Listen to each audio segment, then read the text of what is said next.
L'action artistique, pour moi, peut apporter énormément dans l'apprentissage d'une langue, dans le sens où elle va toucher la personne à travers sa sensibilité et essaie de lui faire capter, résonner à l'intérieur d'elle-même cette nouvelle appropriation d'une langue qui, une nouvelle langue, émane d'une culture différente de celle qu'on a au départ. Alors, ça dépend tout de quelle langue et quel lien elle a avec cette langue maternelle qui est si importante pour tout homme ou toute femme dans le monde.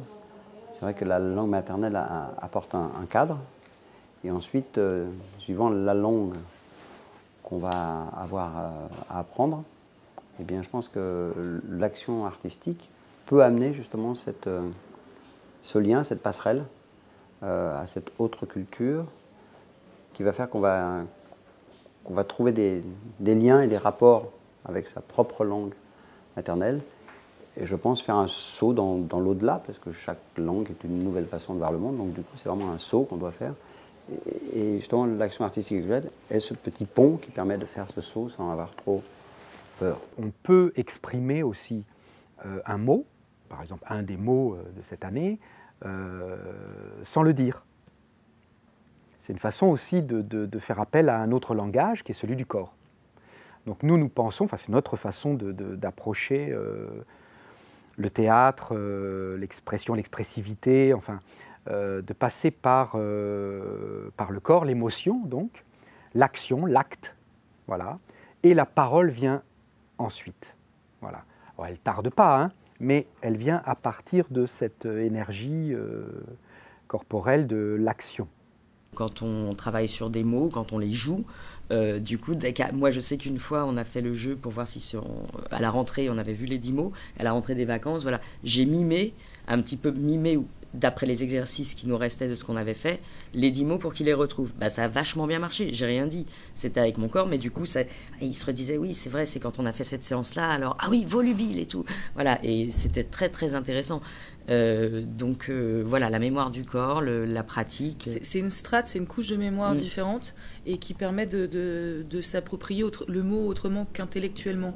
Ça passe par le corps et puis aussi ça nourrit l'imaginaire, parce que chacun fait appel à son propre imaginaire pour mettre en scène une improvisation autour d'un mot.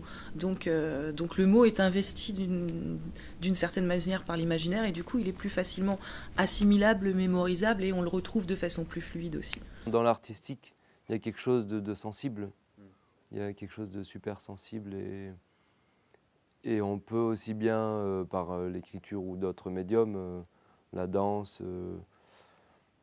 on peut s'approprier cette sensibilité-là, ces nuances. Par exemple, l'écriture poétique renvoie aussi à l'imagination et ça c'est tout le monde a ce pouvoir d'imaginer.